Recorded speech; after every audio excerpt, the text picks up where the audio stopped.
আসবে না মানে? না এসে উপায় আছে? ওই তো সেই রং আর নেই। সেই চকচকে চেহারা একেবারে উবে গিয়েছে। চুলের মধ্যেখানে টাক, রগের দুধারে চুলগুলো সাদা হয়ে এসেছে। জামা কাপড়ের অবস্থাও তেমন, কেমন যেন কুলকুজো ভাব।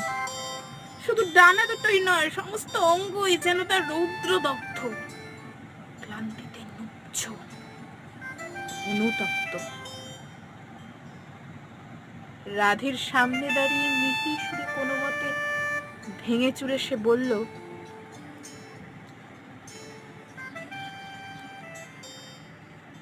রাঙাবো,